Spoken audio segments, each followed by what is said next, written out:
nabadgelyo korkiina ha ahaato idil ahaantiinba waa taxanaheennii codka warsame waxaynu kaga hadli doonnaa oo aynu ku soo gudbin doonnaa maanta warqad uu qoray madaxweynihii maraykanka Ibrahim Lincoln oo ahaa madaxweynihii 16aad ahaana madaxweynihii maraykanka mideeyay dagaalkii sokeeye waddankaas ka dhacay kadib. Ibrahim Lincoln warqadda wuxuu raaciyay wiilkiisa maalintii uu dugsiga ku darayay wuxuuna ku hagaajiyay macallinkii dugsigaas. Ibrahim warqaddiisa waxa uu ku sheegay talooyin iyo waxyaabo kale oo muhiim u arkayay oo ay tahay baruhu inuu baro ardaygaas oo ah wiilkiisa. waxaan u yidhi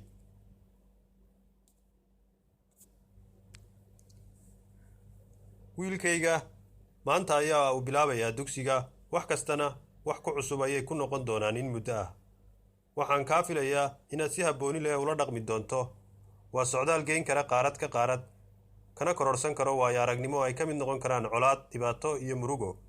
in noloshu caynkaas ah lagu noolaadaana waxay u baahan tahay iimaan, jacayl iyo isku kalsoonaan. sidaa aawadeed macallin gacantiisa qabo oo bar waxa ay tahay inuu ogaado, laakiin si hagaagsanin leh haddaad awooddo. bar inkastoo cadow jiro in saaxiib jiro. waa in uu ogaadaa in uusan nin kasta rag ahayn. bar si kasta oo dadku u xun yahay in haddana geesi ku jiro. si kasta oo uu jiro siyaasi liitaa, u sheeg inuu ku jiro hogaamiye heeganahi dadka. bar in lacag dhan 10 senti oo aad shaqaysataa ka qiimo badan tahay dollar jidka laga helo. xasuusi in dugsiga lagu dhacaa inay ka sharaf badan tahay in barayaasha la qisho. waxaad bartaa sida guuldarrada loo mahdiyo, guushana loogu raaxaysto marka ay timaado. bar u damqashada kuwa jilicsan iyo adkaanshaha kuwa ay tahay in adag lagula dhaqmo.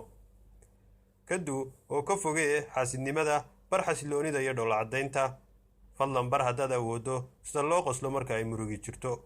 una sheeg inaan ilintu ceeb ahayn. waxaad bartaa inay ammaan leedahay guuldarradu haddaan guusha laga quusan.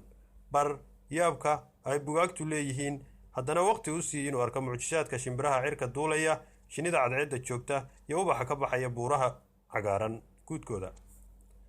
bar inuu aamino fikraddiisa xitaa haddii cid kasta ka soo horjeesato kuna tidhaahdo waad qaldan tahay. wiilkayga awood u sii inaanu noqon hiyiraac ama dameeridhaan raacday, xitaa haddii dadka oo dhammi dhinac isku raacaan. bar in la dhegaysto qof kasta, laakiin taa la mid ah bar sida la ysaga shaandheeyo wax kasta oo uu maqlo, kana qaato wixii naftiisa hagaajinaya wanaagna ugu jiro. bar inuu ku beddesho hibadiisa iyo maskaxdiisa u sarreeya, laakiin aanu gorgortan gelin damiirkiisa iyo qofnimadiisa. u oggolow inuu ku dhiirrado dulqaadyari, una oggolow inuu u dulqaato geesinimada. bar inuu ku qurxiyo naftiisa iimaan, maxaa yeelay rumaysnaanta ilaahay baa qurxinaysa dadka kale. tani waa amar ee macallin baleeg waxa fiican oo aad qaban kartid. waa wiil yar oo aad u fiican, waana inankayga. fadlan haddii aad hore noola joogtay waad mahadsan tahay, haddii kalena sabskribe saar janalkeenna Xaguuga TV. aad baad u mahadsantiin idil ahaantiin.